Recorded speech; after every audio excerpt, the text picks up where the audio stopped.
Hey crew, it's Pitt, and I am back with the Search for Tyranny. We are again diving into the Heritage Project, the Heritage Foundation's Project 2025. We are in the search for tyranny because apparently it resides in these documents somehow, some way. If Donald Trump actually adopts these things, then tyranny is going to be enforced upon us. And we are searching for it. We are in part 2. We are in chapter 4, and we have not yet found it. We have found some hints, but no actual real tyranny yet. But this is going to probably be the spot. I'm sure that if we are going to find tyranny, it will be contained in here because we are in section 2, the common defense. Let's go. We're going to read the foreword and we will dive into the rest. I am reading this with a slightly right of center viewpoint, right? I am very much in the middle. I'm as far to the left as you can possibly get and actually want to keep the country, right? So I am on the right side of center, but just barely.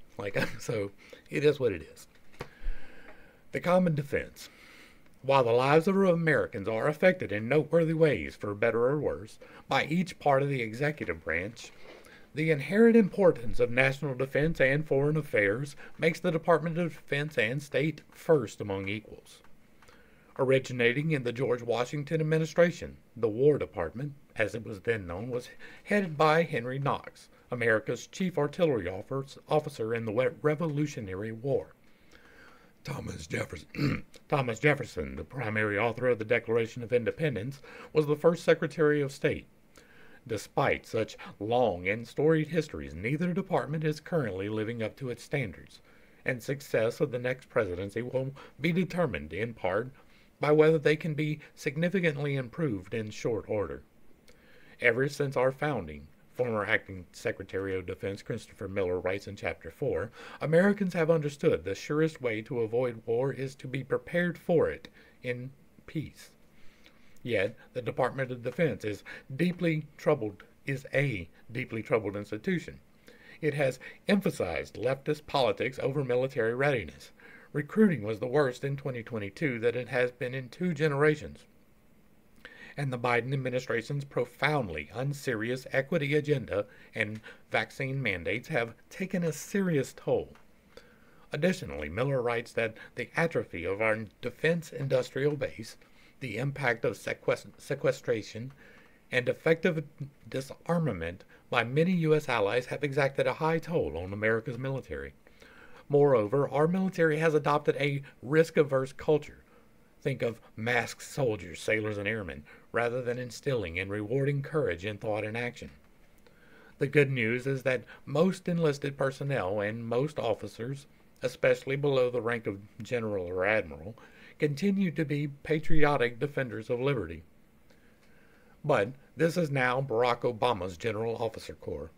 This is why Russ Vought argues in Chapter 2 that the National Security Council should rigorously review all general and flag officer promotions to prioritize the core roles and responsibilities of the military over social engineering and non-defense related matters, including climate change, critical race theory, manufactured extremism, and other polarizing policies that weaken our armed forces and discourage our nation's finest men and women from enlisting. Ensuring that many of America's best and brightest continue to choose military service is essential. By far the most significant danger to America from abroad, Miller writes, is China. That communist regime is undertaking a historic military buildup, which could result in nuclear force that matches or exceeds America's own nuclear arsenal.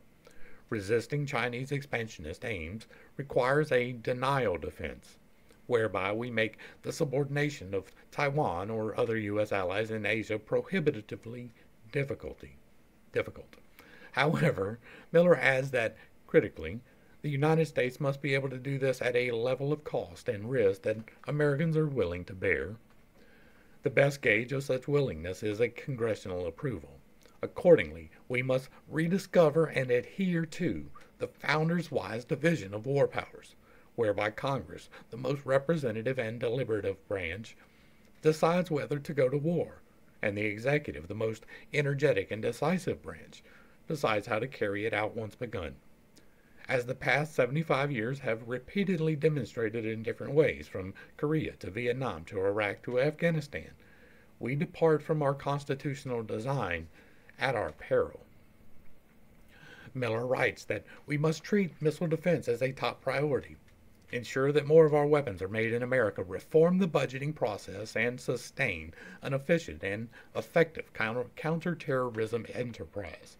Across all of our efforts, we must keep in mind that part of peace through strength is knowing when to fight. As George Washington warned nearly 2 centuries ago, we must continue to be on guard against being drawn into conflicts that do not justify great loss of American treasure or significant shedding of American blood. At the same time, we must be prepared to defend our interests and meet challenges where and when they arise. An effective diplomatic corps is central to defending our interests and influencing world events. Whereas most military personnel have leftist priorities imposed from above, the problem at stake comes largely from within. Former State Department Director of Policy Planning, Kieran Skinner, writes in Chapter 6, large swaths of the State Department's workforce are left-wing. I'm sorry, I'm turning this off. Are left-wing and predisposed to disagree with a conservative president's policy and vision. She adds that the department possesses a belief that it is an independent institution that knows what is best for the United States, sets its own foreign policy, and does not need direction from an elected president. A view that does not align with the Constitution, absolutely does not align with the Constitution. The solution to this problem is a strong political leadership. Skinner writes, the next administration must take swift and decisive steps to reforge the department into a lean and functional diplomatic machine that serves the president, and thereby the American people. Because the Senate has been extraordinarily lax in fulfilling its constitutional obligation to confirm presidential appointees, she recommends putting appointees into acting roles until such time as the Senate confirms them. Skinner writes that the states should also stop skirting the Constitution's treaty-making requirements and stop enforcing agreements as treaties. It should encourage more trade with allies, particularly with Great Britain, and less with adversaries. It should implement a sovereign Mexico policy, as our neighbor has functionally lost its sovereignty to muscular criminal cartels that effectively run the country. In Africa, Skinner writes, the U.S. should focus on core security, economic, and human rights, rather than impose radical abortion and pro-LGBT initiatives. Divisive symbols, such as the rainbow flag or Black Lives Matter flag, have no place next to the stars and stripes at our embassies. That is true. And when it comes to China, Skinner writes that a policy of compete where we must, but cooperate where we can't, has demonstrably failed. The People's Republic of China, China's PRC, aggressive behavior, she writes, can only be curbed through external pressure. Efforts to protect or excuse China must stop. She observes many were quick to dismiss even the possibility that COVID escaped from a Chinese research laboratory. Meanwhile, Skinner writes, global leaders, including President Joe Biden, have tried to normalize or even laud Chinese behavior. She adds, in some cases, these voices, like global corporate giants BlackRock and Disney, or the National Basketball Association, NBA, directly benefit from doing business with Beijing.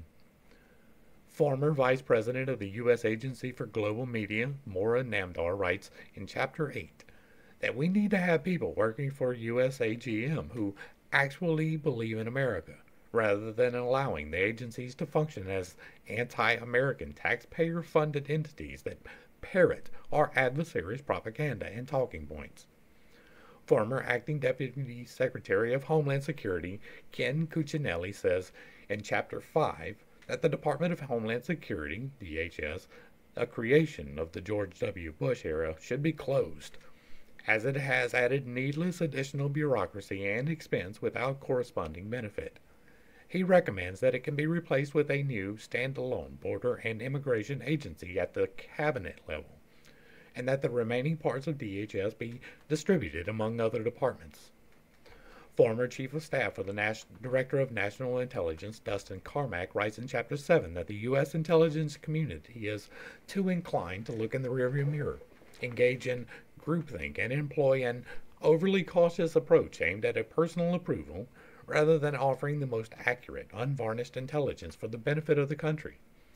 And in Chapter 9, former Acting Deputy Administrator of the U.S. Agency for the International Development, Max Primoric, asserts that the United States Agency for International Development, USAID, must be reformed, writing, "The Biden administration has deformed the agency by treating it as a global platform to pursue overseas a divisive political and cultural agenda that promotes abortion, climate extremism, gender radicalism, and interventions against perceived systemic racism." If the recommendations in the following chapters are adopted, what Skinner says about the State Department could be true for other parts of the federal government's national security and foreign policy apparatus. The next conservative president has the opportunity to restructure the making and execution of U.S. defense and foreign policy and reset the nation's role in the world. The recommendations outlined in this section provide guidance on how the next president should use the federal government's vast resources to do just that. And I am highly interested to see how exactly it is recommended. We are about to dive in and go through that. I'm not going to comment overly on the foreword, right? That is one man giving his opinion, and I'll be giving mine as we go through. I will try to keep it as much as I can to the topics at hand. I do have a little bit of experience. I was in the Navy. Now, I was a shitbag sailor. I was not good. My command tried really hard to keep me in line, and they failed. And so I was kicked out without completing my full term. But I did serve under honorable conditions. I did get a general under honorable conditions. So I wasn't bad conduct discharged or anything of that nature. And I have been combat deployed twice in 2 different theaters of operations. So I do have a little bit of understanding. Department of Defense, Christopher Miller. The Constitution requires the federal government to provide for the common defense. It assigns to Congress the authority to raise and support armies, and to provide and maintain a navy, and specifies that the President is Commander-in-Chief of the America's Armed Forces. Ever since our founding, Americans have understood that the surest way to avoid war is to be prepared for it in peace. But when deterrence fails, we must fight and win. The Department of Defense, DoD, is the largest part of our federal government. It has almost 3 million people serving in uniform or a civilian capacity throughout the world and consumes approximately $850 billion annually, more than 50% of our government's discretionary spending. The DoD is also a deeply troubled institution. Historically, the military has been one of America's most trusted institutions, but years of sustained misuse, a 2-tiered culture of accountability that shields senior officers and officials while exposing junior officers and soldiers in the field, wasteful spending, wildly shifting security policies, exceedingly poor discipline in program execution, and, most recently, the Biden administration's profoundly unserious equity agenda and vaccine mandates have taken a serious toll. Our disastrous withdrawal from Afghanistan, our impossibly muddled China strategy, the growing involvement of senior military officers in the political arena, and deep confusion about the purpose of our military are clear signals of a disturbing decay and markers of a dangerous decline in our nation's capabilities and will. Additionally, more than 100,000 Americans die annually, in large measure because of illicit narcotics flow. More than 4 times as many people in 1 year as we lost in our 20-year war against Al-Qaeda. We are witnessing a transformation of the character of war. The democratization of technology and the collapse of time and space require dramatic, thoughtful changes in how we defend, deter, and fight. As with any huge bureaucracy, and the DoD is one of the world's largest, breaking the status quo requires leadership and endurance. Technology is critical to maintaining our warfighting primacy, but we must be leery of the siren song that technology alone can protect us.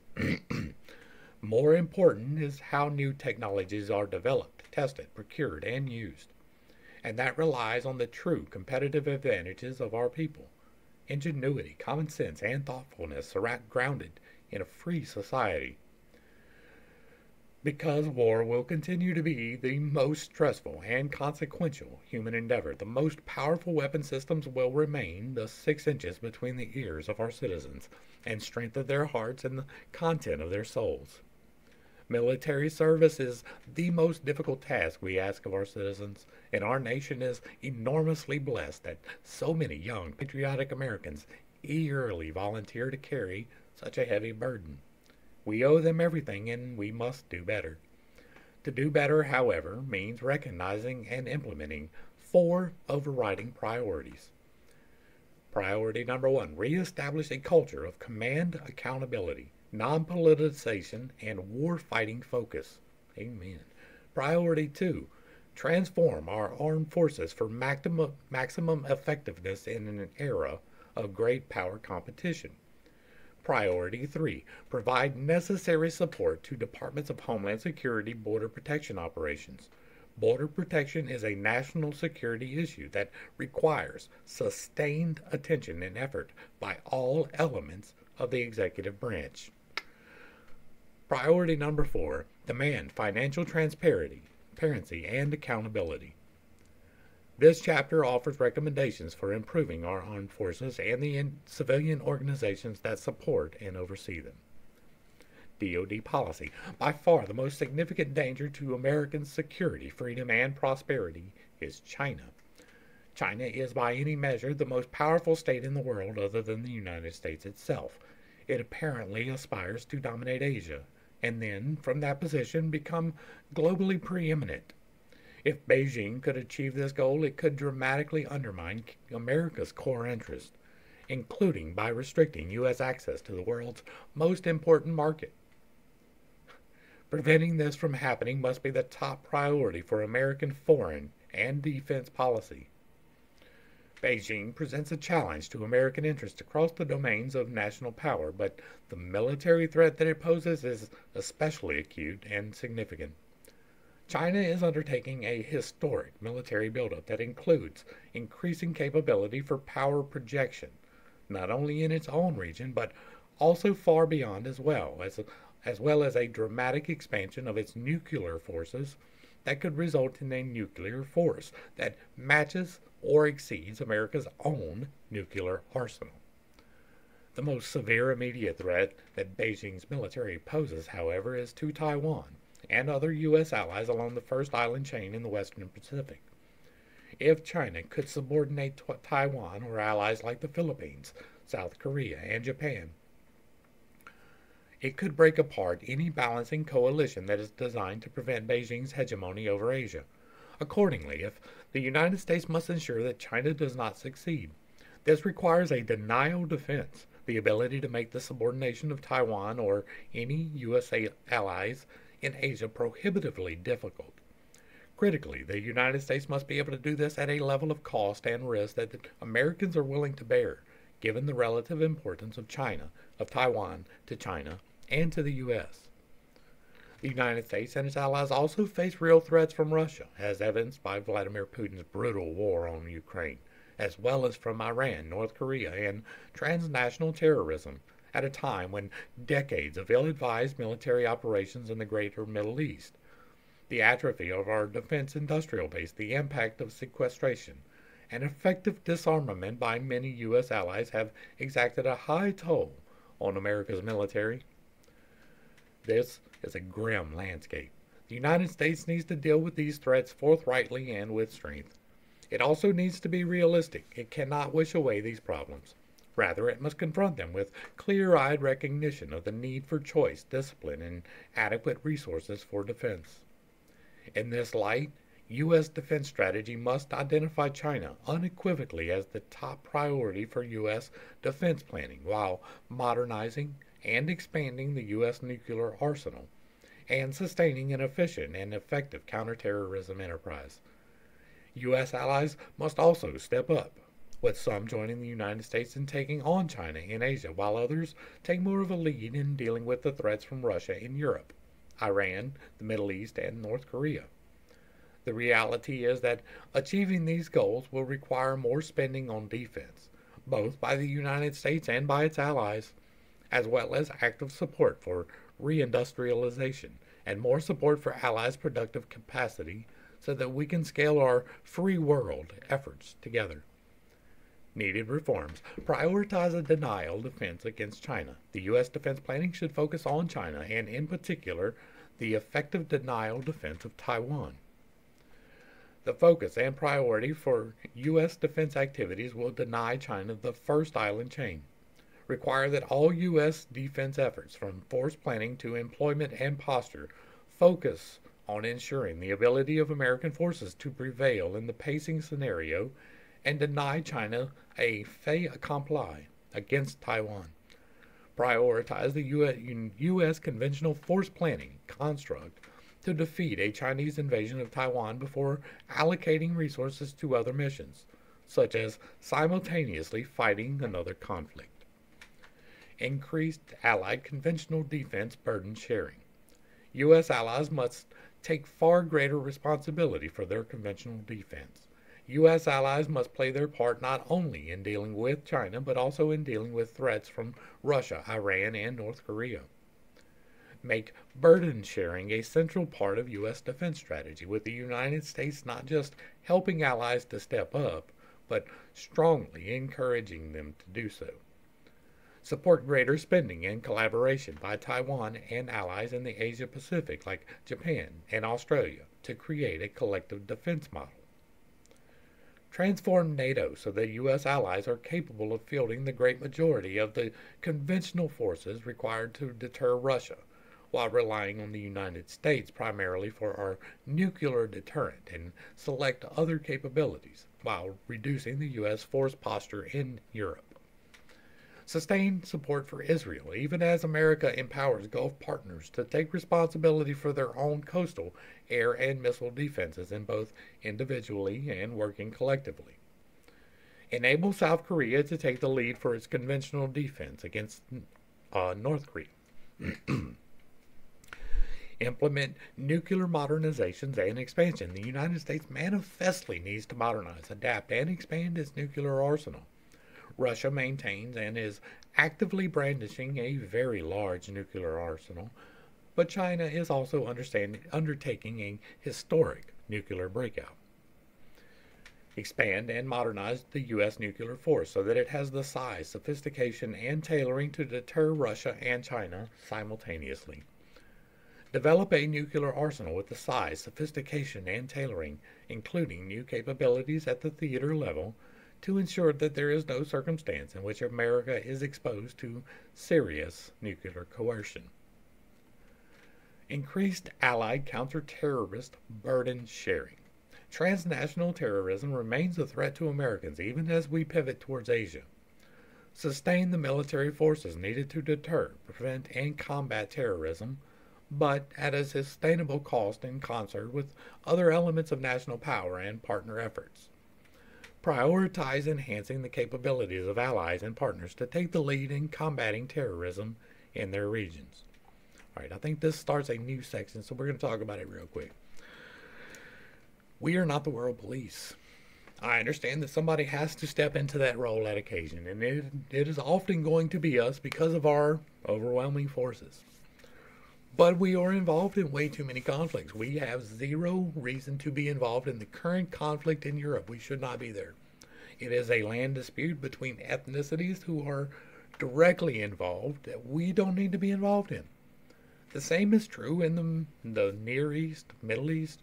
Not quite sure how far east Israel is considered, but the Israel-Gaza conflict, we should not be involved in that. I understand that Israel is an ally, that we have a foothold there and that there are reasons to maintain that, but we should not be involved in the hostage situation. That is an internal conflict for ethnicities who are involved in the area, and it needs to be handled on a local level. We don't need to have our nose in that. If there are grievous accounts of civilian deaths, you could make the argument then. but there haven't been. And so, because there hasn't been in either one of the two conflicts, we shouldn't be involved in that. The territorial disputes are territorial disputes. We should be focusing on our own because La Raza, they are here to capture territory. Al Qaeda, they are here to capture territory. There are several different groups here right now to capture territory. Some of them are from criminal gangs, and some of them are just racists. And we need to be able to ensure that our people here are taken care of. We need to bring our troops, for the most part, home. Now, I believe in forward deployment. I was there. I was forward deployed twice. And so I do believe that we should be able to show force, right? I believe that our show of force currently is probably a little bit too much in places.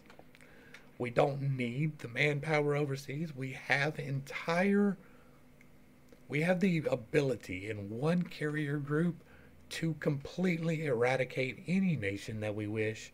We don't need the cruiser support. We can simply send the planes in and do what we need to do for any one of the countries. It doesn't matter which one you pick.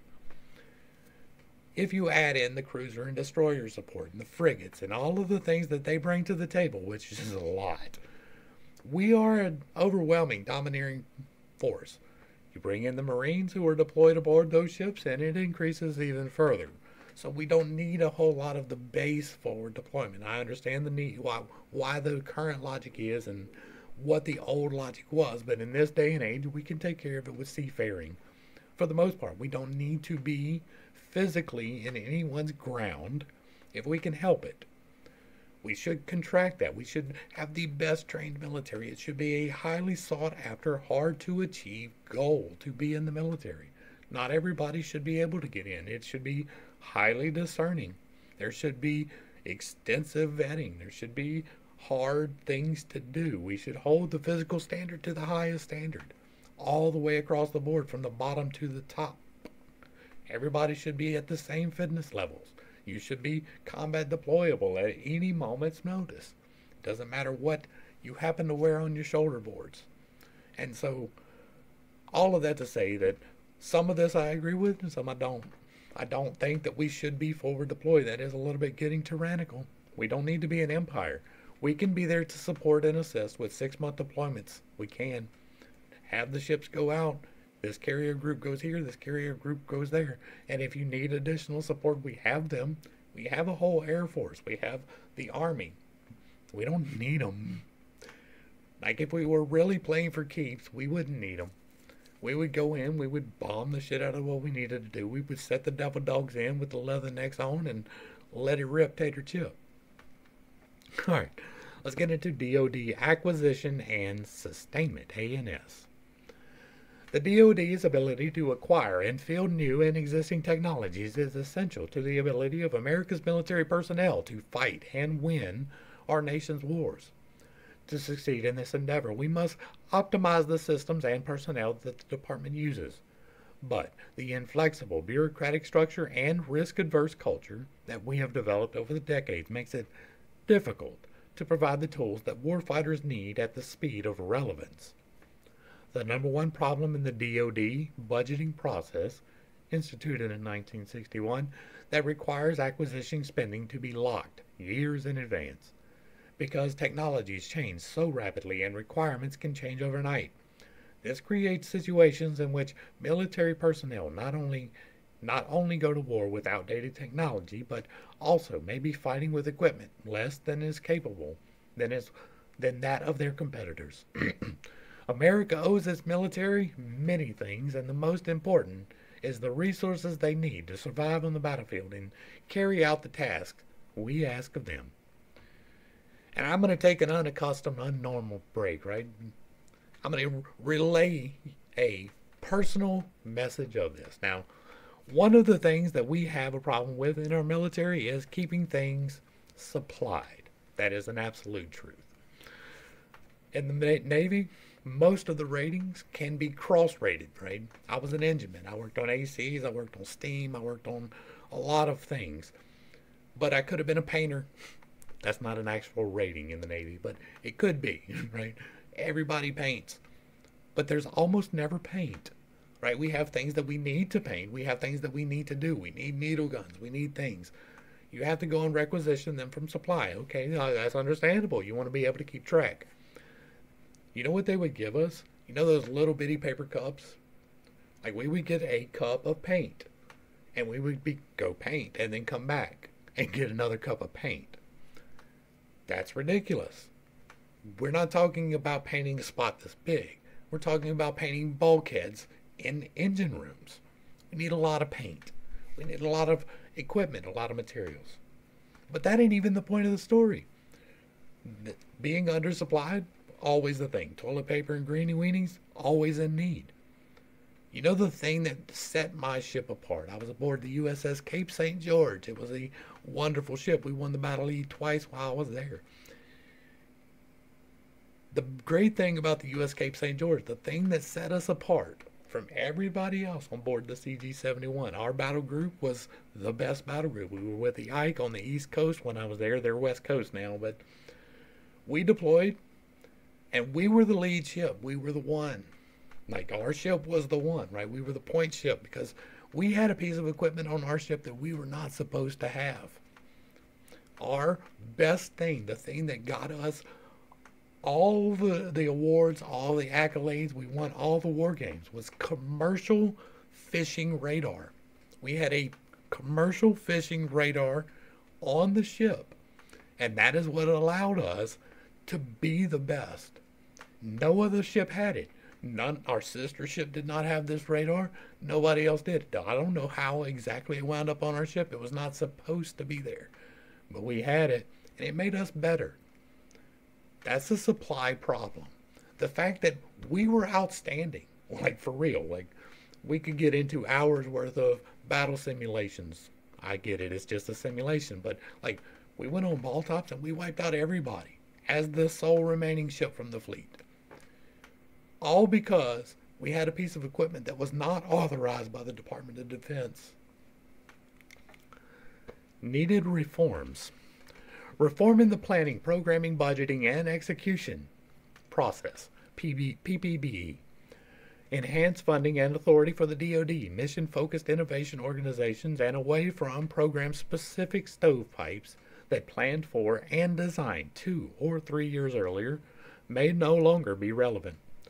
This allows the acquisition community to focus on portfolio management and move money around more easily instead of being locked into inflexible, multi-year procurement cycles.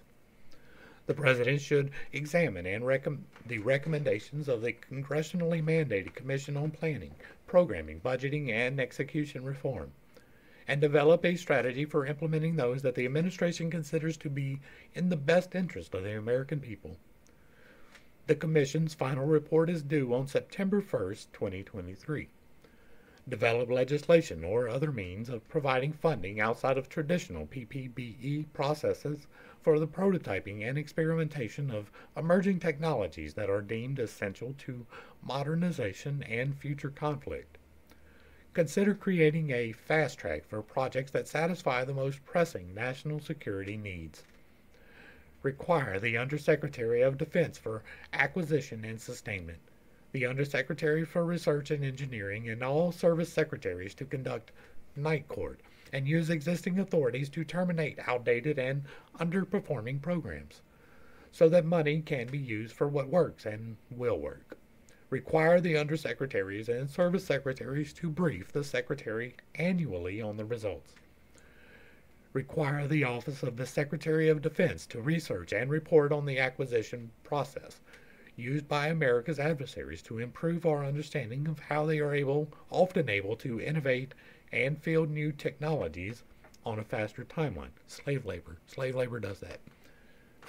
Give it to them and then you work them to death, and then you don't have to worry about them taking naps or sleeping or breaks or eating. Strengthen America's defense industrial base. Replenish and maintain U.S. stockpiles of ammunition and other equipment that have been depleted as a result of U.S. support to Ukraine. Boy, that's in a bond. This will strengthen the defense industry supply chain and ensure that adequate inventory exists if needed for a future conflict. This right here, This right here is exactly the entire reason that we are involved in that whole situation. Collaborate with industry to develop a prioritized list of reforms that the DoD and Congress can enact and implement to incentivize industry to help America's military innovate and field needed capabilities. Strengthen the ability of acquisition authorities to engage in multi-year procurements and block buys. This will improve private sector rates of return, thereby incentivizing defense contractors to partner with the government.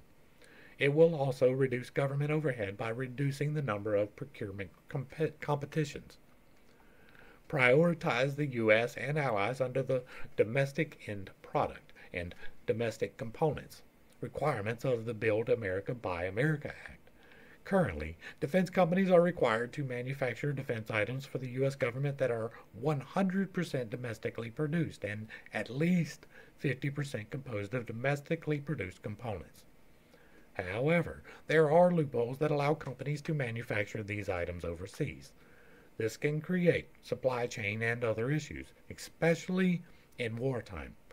Manufacturing components and end products domestically and with allies spurs factory development, increases American jobs, and builds resilience in America's defense industrial base. Review the sectors currently prioritized for onshoring or friendshoring of manufacturing. Kinetic capabilities, castings and forgings, critical materials, microelectronics, space, and electric vehicle batteries.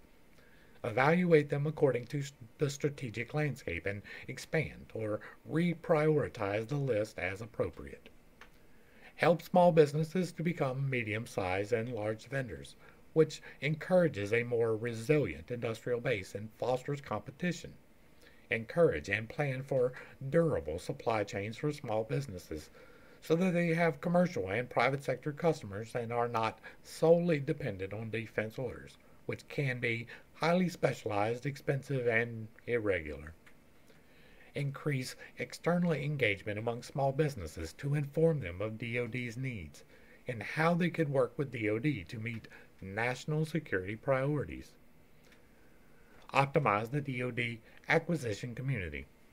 Create incentives to emphasize speed and agility in decision-making for prototyping and program of record starts and terminations. Most bureaucrats would rather follow a checklist and fail than go outside the procedures and win, because failure means negative career repercussions. Senior acquisition leaders should design a system that allows decision makers to stay within the law, but bypass unnecessary departmental regulations that are not in the best interest of the government and hamper the acquisition of capabilities that warfighters require. The Undersecretary of Defense for Acquisition and Sustainment, Undersecretary for Research and Engineering, and all service secretaries should assess their acquisition workforces, determine what additional personnel, resources, and training they need, and develop implementation plans. The goal is to develop, prototype, acquire, and field required capabilities at the speed of relevance to meet America's pacing threats and maintain a warfighting advantage. Decentralized Defense Acquisition University (DAU) offerings and expand the DAU mission to include accreditation of non-DoD institutions.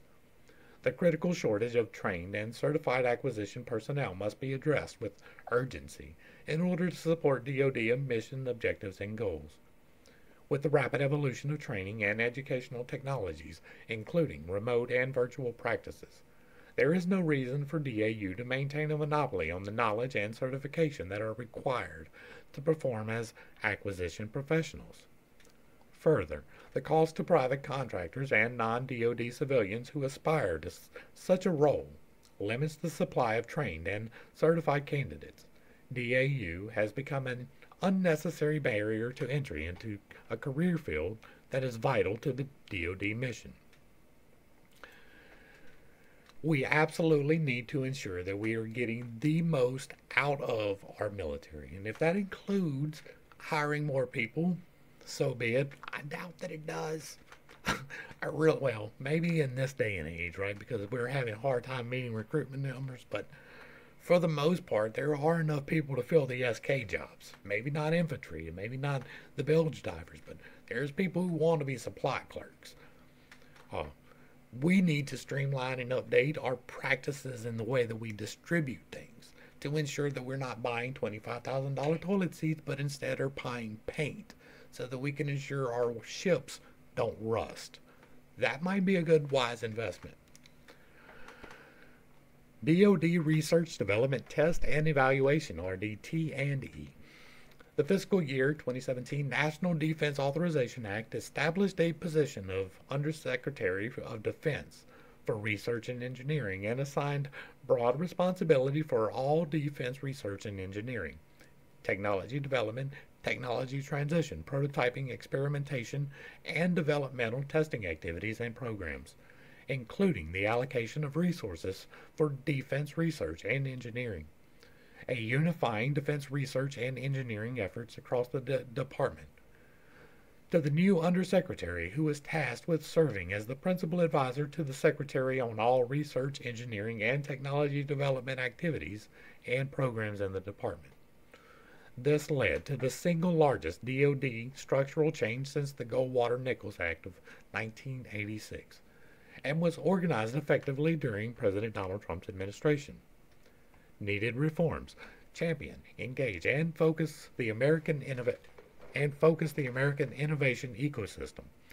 To maintain leadership in the era of great power competition and succeed against our adversaries, a key DoD effort must be the creation of mechanisms and processes to embrace America's most significant competitive advantage: innovation. Engage and leverage all of America's scientific, engineering, and high-tech production communities to research, develop, prototype, and rapidly deploy advanced technology capabilities on a continuing basis to preserve our war-fighting advantage. Increase integration and collaboration among the DoD, government labs, and private companies to solve the department's most difficult problems. Reduce the number of critical technology areas from 14 to a more manageable number to concentrate effort and resources on those that bear directly on great power competitions. Rebuild RDT&E infrastructure that resides in Cold War era facilities and is not well suited to the current era of rapid development and testing of advanced technology and concepts to the maturity level necessary for acquisition and operational fielding.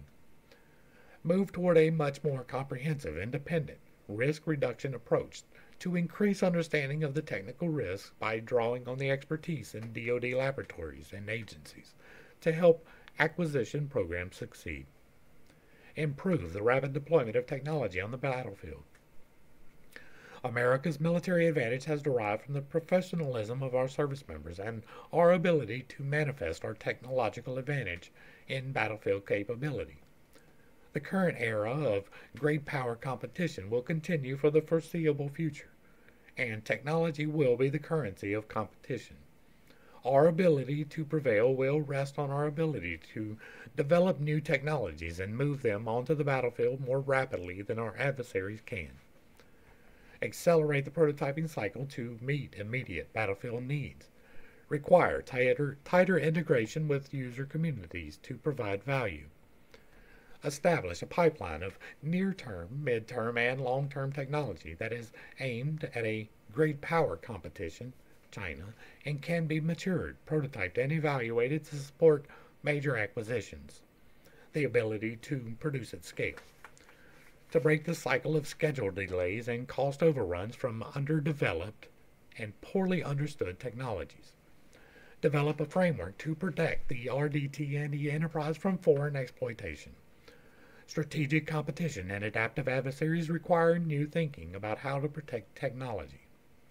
China has been relentless in stealing U.S. technology, using the full range of measures from influence operations to outright theft. This has been a major factor in its ability to close the gap and, in some cases, exceed U.S. capabilities. Implement a comprehensive approach to preserving U.S. technological leadership that is based on outpacing our adversaries, clear about what we need to protect, tailored to various specific sectors. For example, academia, the defense industrial base and laboratories, and underpinned with a full range of consequences for attempted or actual theft. We absolutely need to defend our intellectual property. We have not done so at all for a very long time. I do believe that we do need to fund R&D. I've talked about that extensively. I believe that R&D is probably our best bet as a country to once again become great. I just don't think that it all needs to be focused on bombs and killing people. I think that we need to focus on exploration, both of our oceans and of the waters above. That we need to be exploring space in a very real manner. That we can possibly find other places to cohabit and develop. And that would probably do us a lot more benefit than researching better bombs. DoD Foreign Military Sales. The United States must regain its role as the arsenal of democracy. In fiscal year 2021, U.S. government foreign military sales, FMS, nosedived to a low of $34.8 billion from a record high of $55.7 billion in fiscal year 2018. I wonder what would happen if we had a war. Because if we had a war, I bet them numbers would rise right back up where they want them to be. I bet that would happen. If there was a war that happened after 2021, when the profit went down, if they had a war right after that made the profit go back up, I bet they would like that. This decrease hinders interoperability with partners and allies, decreases defense industrial base capacity, and increases the taxpayer burden on the U.S. military's own procurements. Under previous administrations, the United States built its reputation as a reliable partner with a strong defense industrial base that could supply military articles and goods in a timely manner. Today, FMS process is encumbered by a Byzantine bureaucracy, long contracting times, high cost, and mundane technology. The United States can change this downward trajectory by improving internal processes that incentivize partners and allies to procure U.S. defense systems, thereby expanding our defense ecosystem.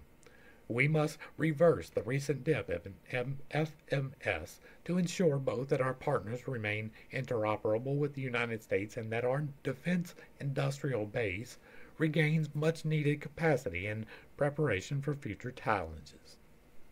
Needed reforms. Emphasize exportability with U.S. procurements.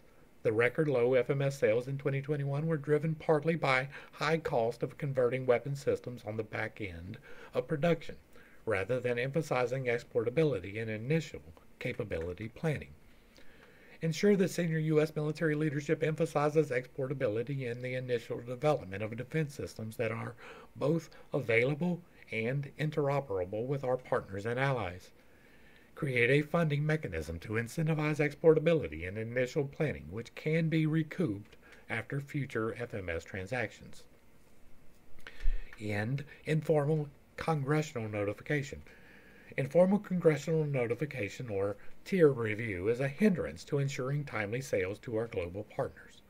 The tiered review process is not codified in laws. It is merely a practice by which the Department of State prepares a preview of prospective armed transfers before Congress is formally notified. In the tier review process to eliminate at least 20 days from the FMS process. Use the tiered review process only when unanimous congressional support is guaranteed in order to eliminate the weaponization by select members of Congress that has prevented billions of dollars in arms sales from moving forward in formal congressional notification.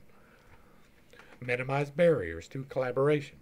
The high cost of developing advanced defense platforms requires the United States to collaborate with key allies to minimize waste, complement strengths, and supplement our defense industrial base to create a system that is greater than that of the United States alone. Enhance defense industrial planning, base planning with partners to allow them to focus on niche areas where there are cost advantages for the United States. Decrease international traffic and arms regulation to facilitate trade with our allies such as the United Kingdom, Canada, and Australia. Create opportunities to improve the health of the defense supply chain with added opportunities for partners and allies to contribute. Reform the FMS contracting process. The contracting timeline for the FMS process is shockingly slow. On average, the DoD contracting timeline takes approximately 18 months because of slow bureaucratic processes and chronic understaffing. Immediately fund more contracting capacity in all services to decrease the contracting timeline and improve the delivery of defense articles to our global partners. Rationalize and speed arms sales decisions making to preclude our enemies from exploiting bureaucratic slothfulness and allow us to manage the development of indigenous defense industrial bases. DoD personnel. The men and women of America's armed forces are the most critical component of our national defense strategy. But in recent years, they have been overextended, undervalued, and insufficiently resourced. Their families help them to carry the burden of service, but the assistance they receive is disproportionately less than the sacrifices they make. Young civilians who would thrive in a military environment are disenfranchised when educators and influencers discourage them from learning about military service and preparing for the honor of wearing America's uniform. The United States military is an extraordinary institution staffed by exceptional people who have defended our nation and changed the course of history. But the Biden administration, through word and deed, has treated the armed forces as just another place to work. We must restore our military to a place of honor and respect, and recruit and retain the individuals who will meet the rigorous standards of excellence that are required for membership in the world's greatest fighting force. Needed reforms. Rescue recruiting and retention. Recruiting was the worst in 22 that it has been in 2 generations and is expected to be even worse in 2023. It was. Some of the problems are self-inflicted and ongoing. The recruiting problem is not service-specific. It affects the entire joint force. Appoint a special assistant to the President who will maintain liaison with Congress, DoD, and all other interested parties on the issue of recruiting and retention.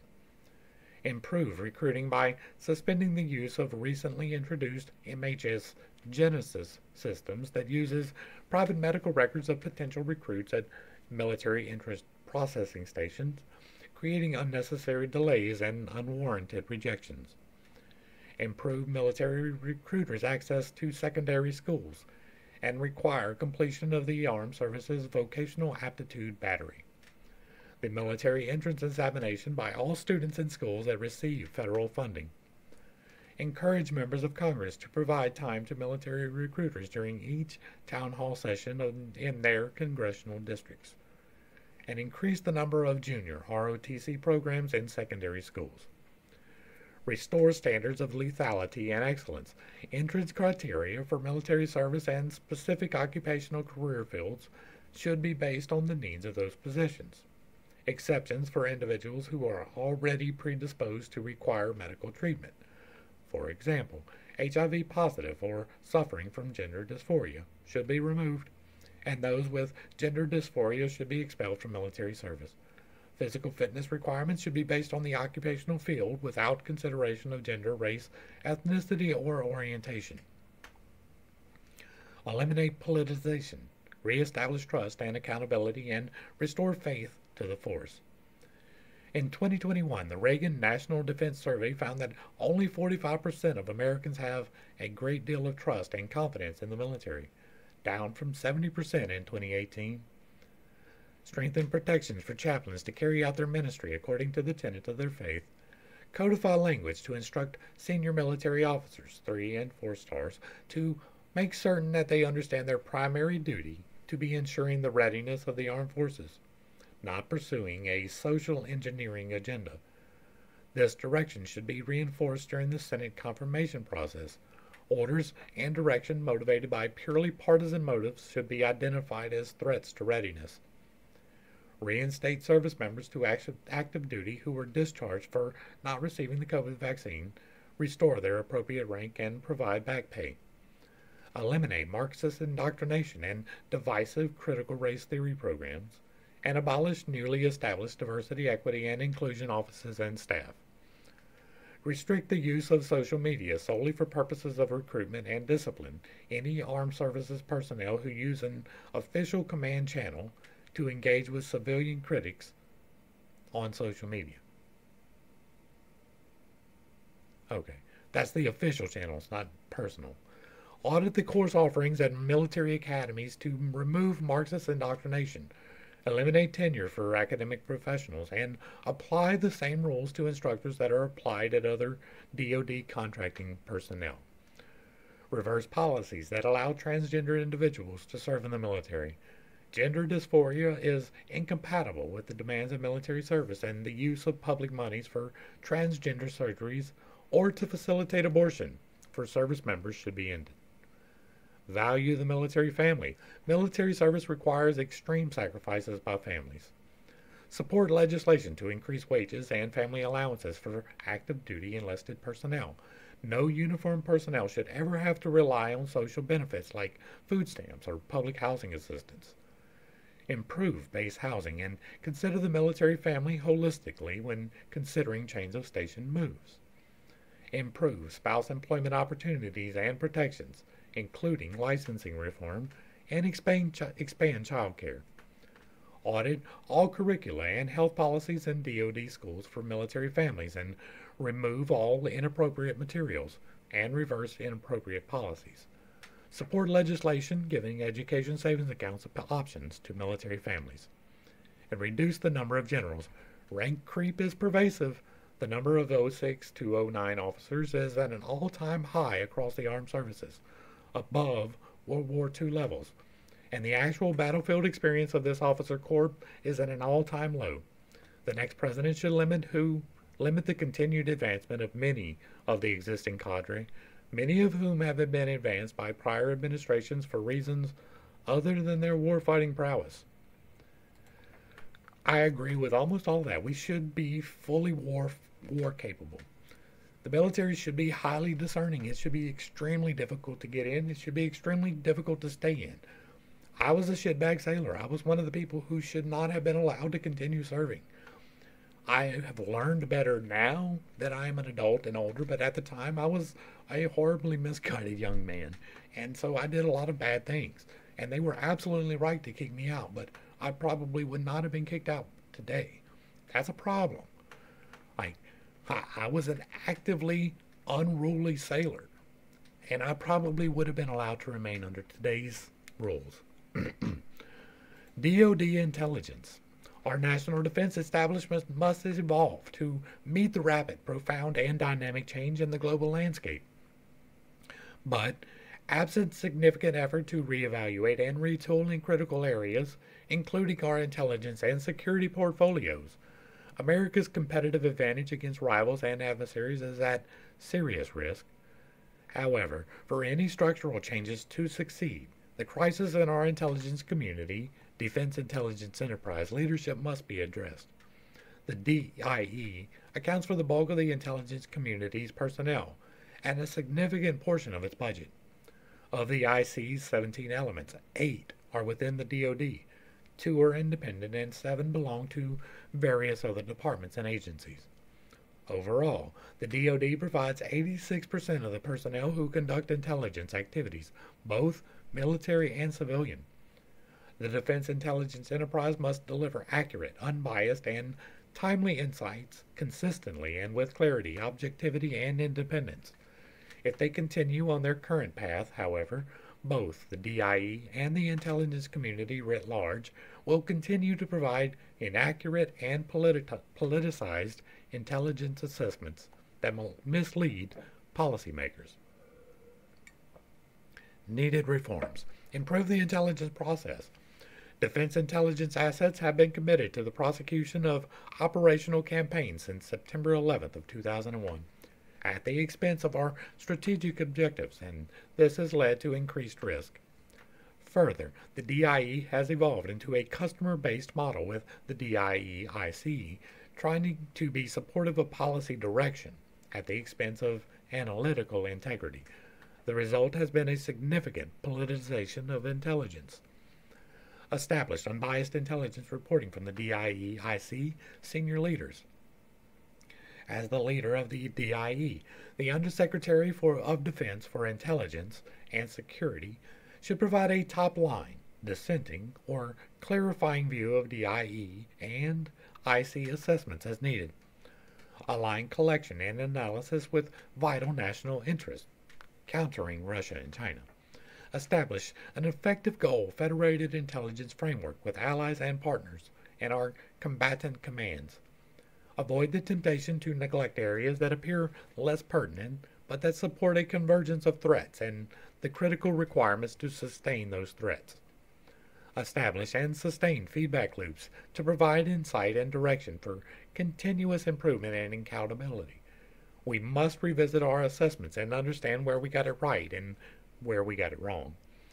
But better exploit publicly available information, data, and foster innovation and improve collection and analysis. We must end the practice of multiple DIE organizations paying to acquire the same PAI data and invest more in machine learning and artificial intelligence to exploit open-sourced and classified intelligence data. Remove policy obstacles that impede available technical solutions and tailored approaches in order to preclude corruption at the point of collection. Develop statistical discrimination techniques based on relative value and to deal with the volume and velocity of available data and information, which are rapidly exceeding our ability to exploit and analyze available data and information efficiently. Expand the integration of intelligence activities. The prevalence of asymmetrical warfare requires defense intelligence to leverage the unique authorities and capabilities of U.S. departments and agencies, as well as our partners and allies, to competitive advantage. Create an improved cyber defense and capability. We must reevaluate the dual hat structure between the National Security Agency, NSA, and the U.S. Cyber Command. Resurrect economic analysis capability to improve our ability to counter Chinese whole-of-government strategies that combine security with predatory economic objectives. Resurrect critical thinking to provide true strategic intelligence that will enable the U.S. to counter global adversaries and emerging technologies, such as adversary advances in hypersonics, unmanned aerial systems, cyber domain, advanced fighter aircraft, and advanced undersea capabilities more efficiently. Rebuild human intelligence and counterintelligence and improve their integration with defensive and offensive cyber operations. Establish truest alignment between DoD and DHS, both to improve the defense of critical U.S. infrastructure and national border integrity, and to develop vital information that enables defense against foreign targeted disruptions. Restore accountability and public trust. In recent years, public trust in defense intelligence has been eroded by, for example, flawed assumptions leading up to our Afghanistan withdrawal, flawed Russia-Ukraine assessments, divergences in relations with key Gulf allies, and voids being filled by China and Russia around the world. For trust to be restored and sustained, officials must be held accountable. Restore DIE critical thinking. Establish mechanisms to restore analytic integrity and return to true intelligence-driven operations. The next administration should eliminate the conflict of interest in the current customer-based model, in which the customer is always right, by enforcing time-tested procedures that guarantee independent analysis, even if it means challenging policymakers' assumptions. The Undersecretary of Defense for Intelligence and Security's leadership role should be expanded to include providing analytic top-line views and improved DIE transparency by highlighting diverging views. Elevate the DIE's voice in national policy discussions, commensurate with DIE's 75% share of the IC budget. Present defense intelligence to senior policymakers, neither independently to avoid all source bias or inconsistent products like the National Intelligence Estimates. Eliminate peripheral intelligence obligations that do not advance military readiness. In 2019, following the catastrophic 2015 data breach at the U.S. Office of Personnel Management, the Defense Counterintelligence and Security Agency accepted transfer of the responsibility to conduct security clearance and suitability investigations for 95% of the U.S. government's civilian workforce. The decision, which grew out of an intention to deconstruct OPM was wrong-headed on many levels and made the federal bureaucracy dependent on a new overlay of DoD bureaucracy, in a sense, instilling DoD control of civilian managers. This function should be returned to OPM, except for military security clearance investigations.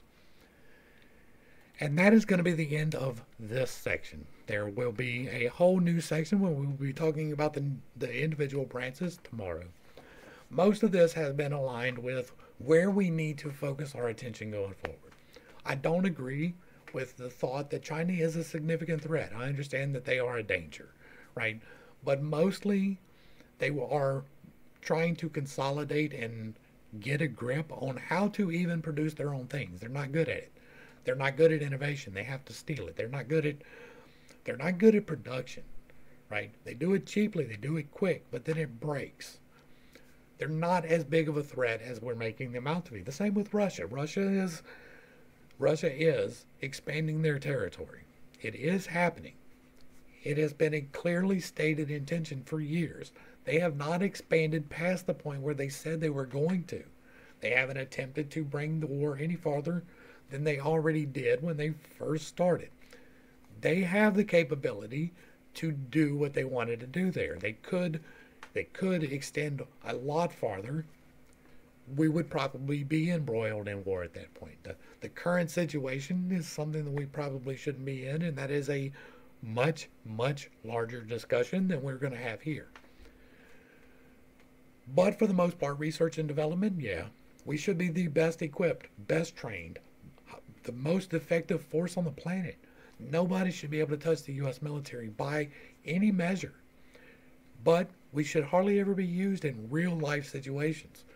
We are actively involved in way too many places. We are chasing fights that are not ours. We are in places where we are not invited. We are in places where we have no business at all. That should be taken back. I am of the belief that we should have the largest, best equipped, best trained military on the planet, guarding our borders, protecting us at home domestically, and yes, sometimes getting involved overseas, but very rarely, only with the authority granted through the Constitution. It has to go through the legislation. If we are not declaring war, we don't need to be involved. That's my opinion. I'm welcome to it. You're welcome to your own. If you like what I'm doing here, let me know down below. Hit me with a like, share, and a sub. Throw me a comment. Let me know if you truly appreciate it. Hit me with that super thanks. It will be greatly appreciated. To the crew, thanks for hanging out. I appreciate every single minute that you are here with me, and I am praying for you every single day. Until next time, I love you. God loves you. You are perfect, whole, and complete, just the way that you are. This has been Pitt's Take. Peace.